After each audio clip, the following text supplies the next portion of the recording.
இன்றைய வசனம் ஏசாயா 48 அதிகாரம் 18 உன் சமாதானம் நதியைப் போலும் உன் நீதி சமுத்திரத்தின் அலைகளைப் போலும் இருக்கும்.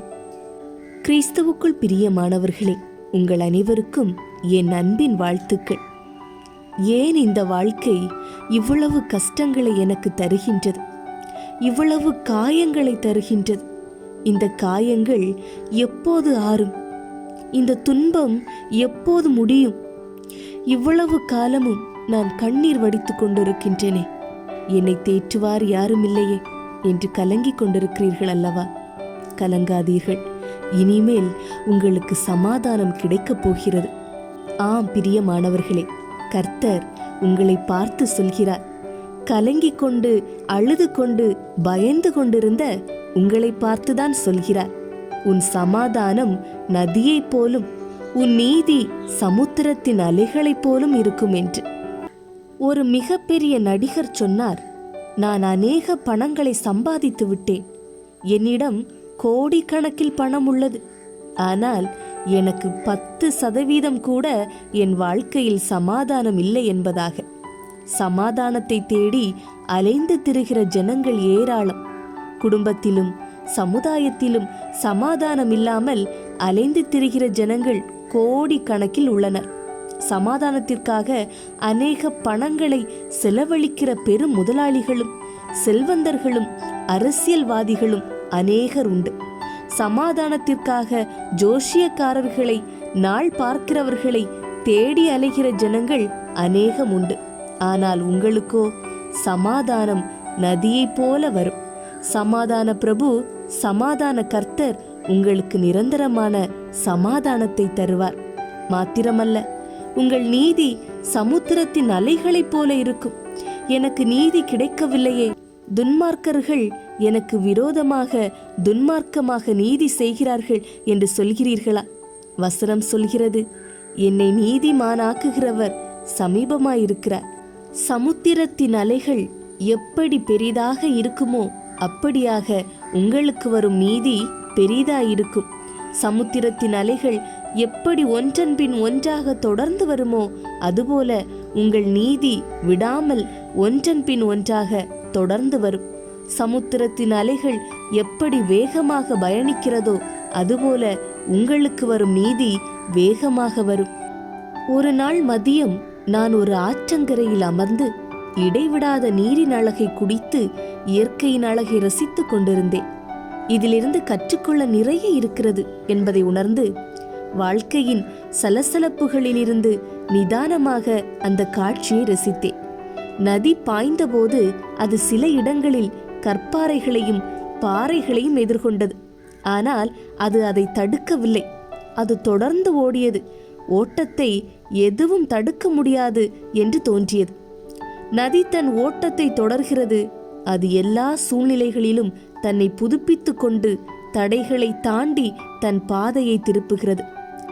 அதுபோல்தான் இன்று உங்களுக்கு வரும் பல்வேறு சூழ்நிலைகளோ கவலைகளோ உங்கள் அமைதியை சீர்குலைக்க விடக்கூடாது. உங்கள் சூழ்நிலைகள் என்னவாக இருந்தாலும் அல்லது எவ்வளவு பெரிய பாறையை நீங்கள் சந்தித்திருந்தாலும் நிற்காமல் ஓடுங்கள். தெய்வீக அமைதியை தேவன் உங்களுக்கு தருவார். அழகான ஒரு கதை உண்டு. ஒரு சிறுவன் தன் பாட்டி கடிதம் எழுதுவதை பார்த்து கொண்டிருந்தான். ஒரு கட்டத்தில் அவன் கேட்டான், நீங்கள் கதை எழுதுகிறீர்களா? என்னை பற்றிய கதையா என்று. அவனுடைய பாட்டி தனது கடிதத்தை எழுதுவதை நிறுத்திவிட்டு தனது பேரனிடம் கூறினார், நான் உன்னை பற்றி எழுதுகிறேன், ஆனால் அந்த வார்த்தைகளை விட முக்கியமானது நான் பயன்படுத்தும் பென்சில்.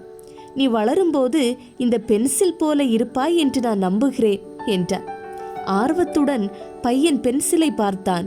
அது மிகவும் விசேஷமாக தெரியவில்லை. இது நான் பார்த்த மற்ற பென்சிலை போன்றுதானே இருக்கிறது என்றார். அது நீங்கள் விஷயங்களை எப்படி பார்க்கிறீர்கள் என்பதை பொறுத்தது. இந்த பென்சில் 5 குணங்களை கொண்டுள்ளது. அவற்றை நீங்களும் செய்ய தொடங்கினால் நீங்கள் என்றென்றைக்கும் சமாதானமாக இருக்கலாம் என்றார். 1, நீங்கள் பெரிய விஷயங்களை செய்யக்கூடியவர், ஆனால் உங்கள் படிகளை வழிநடத்தும் ஒரு கை இருப்பதை நீங்கள் ஒருபோதும் மறந்துவிடக்கூடாது. அந்த கையை கடவுள் என்கிறோம். அவர் எப்போதும் தன் விருப்பப்படி நம்மை வழிநடத்துகிறார். இரண்டாவது, அவ்வப்போது எழுதுவதை நிறுத்திவிட்டு ஷார்ப்னரை பயன்படுத்த வேண்டும்.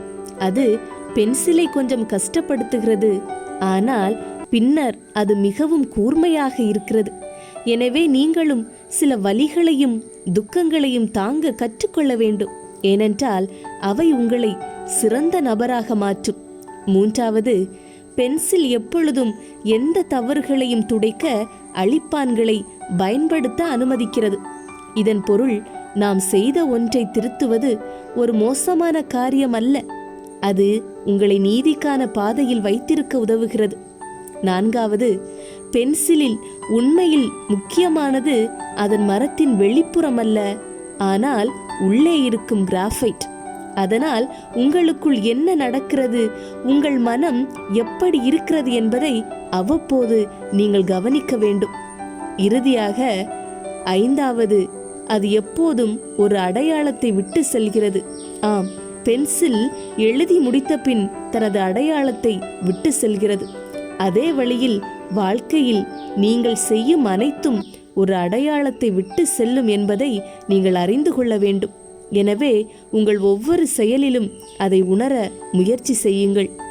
என் அன்பு சகோதர சகோதரிகளே, புத்தம் புதிய சாலை பார்ப்பதற்கு படு உறுதியாக தெரியும்.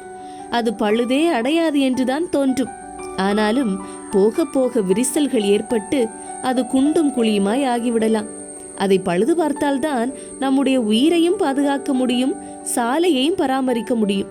அதுபோலவே நாம் மற்றவர்களோடு வைத்திருக்கும் உறவில் சில சமயம் விரிசல் ஏற்படலாம். சாலையில் உள்ள சிறு சிறு விரிசல்களை சரி செய்யாவிட்டால் அவை குண்டும் குழியுமாக மாறி விபரீதத்தை ஏற்படுத்தி விடலாம் அல்லவா? அவ்வாறே மனஸ்தாபங்களை சரி செய்யாவிட்டால் அது விபரீதத்தில் தான் போய் முடியும். சாலையில் ஏற்படும் விரிசல்களை கல்லும் மண்ணும் போட்டு மூடி சரி செய்து விடலாம். அதுபோல நம் சகோதரர்கள் செய்யும் சிறு சிறு தவறுகளை மன்னித்து மூடிவிட வேண்டும்.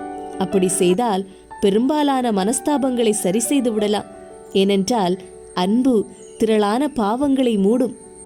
என் அன்பு உறவுகளே, நீங்கள் சமாதானத்தோடும் நிம்மதியோடும் மகிழ்ச்சியோடும் இருக்க வேண்டுமென்றால் உங்கள் குடும்பத்தில் அன்பை காட்டுங்கள்.